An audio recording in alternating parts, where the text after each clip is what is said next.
تینوں دوست اپنی کامیابی پہ بہت خوش تھے۔ اب دوپہر ہونے کو تھی۔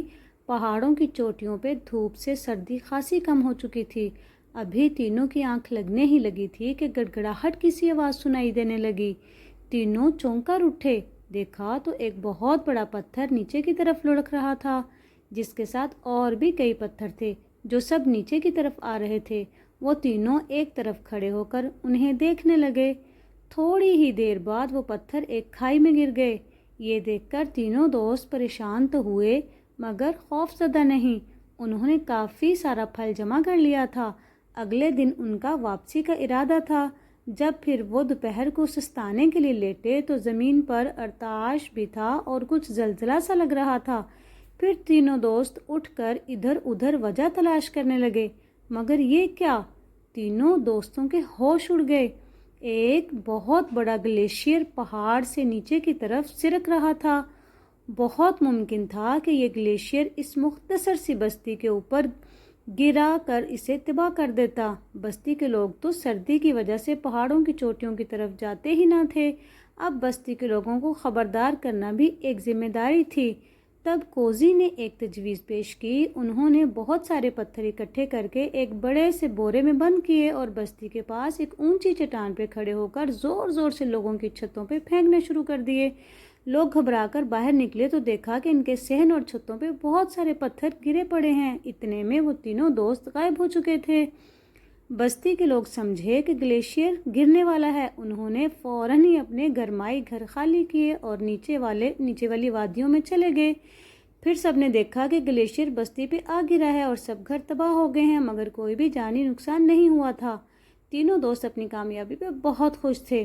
اب وہ ڈھیروں ڈھیر پھل لے کر راستے میں چھپتے چھپاتے جنگل میں جا پہنچے، مگر ایک چیز نے انہیں بہت پریشان کر رہی تھی۔ راستے میں جتنے بھی جانور نظر آ رہے تھے وہ بہت ہی سوکھے اور بھوکے تھے۔ قریب جا کر پتہ چلا کہ یہ سب تو خارج سے ایسے ہوئے پڑے ہیں۔ بہت سارے بندروں کا تو بہت ہی برا حال تھا۔ اب ایک بار پھر تینوں پڑھے لکھے دوستوں نے دماغ لڑایا تو انہیں ایک بات سمجھ میں آئی، مگر اس پر عمل کرنا بہت مشکل تھا۔ پھر برفوں میں جو گرم پانی کا چشمہ بہہ رہا تھا اس میں ان سب کو نہلایا جائے تو مرض ٹھیک ہو سکتا ہے۔ یہ بات سب جانوروں کو بتائی گئی تو وہ بیچارے جو بیماری اور خارش سے تنگ پڑے تھے فوراً مان گئے۔ اگلی رات کو ایک بار پھر بیمار جانوروں کا قافلہ پہاڑوں کی چوٹیوں کی طرف رواں دواں تھا۔ سارے بندر وہاں پہنچے تو بیماری سے نڈھال بندروں نے اس چشمے میں چھلانگ لگائی۔ ایک بار اس چشمے میں نہاؤ پھر آپ ٹھیک ہو جاؤ گے۔ جانور ہمت کر کے اٹھے اور چشمے کے گرم پانی میں نہانے لگے۔ جیسے جیسے وہ نہاتے جاتے ان کو سکون ملنے لگا تھا۔ تب ہیما اور جونی نے انہیں بتایا کہ یہ سلفر والا پانی ہے جو آپ کے مرض کو ٹھیک کر سکتا تھا۔ تب ایک بندر نے پوچھا، سلفر کیا ہوتا ہے؟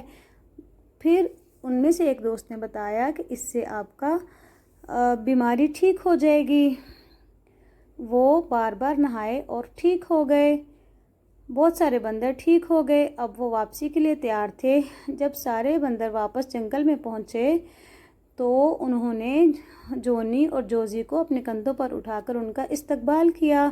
اگلے دن شیر نے جنگل کے سب جانوروں کو اکٹھا کیا، جس میں جنگل کے بادشاہ نے 3 پڑھے لکھے دوستوں کو خوبصورت پھولوں کے تاج پہنائے اور پھر سارے جانوروں کو مخاطب کر کے انہیں بتایا کہ ان 3 دوستوں کا جنگل کے جانوروں پہ کتنا بڑا احسان تھا۔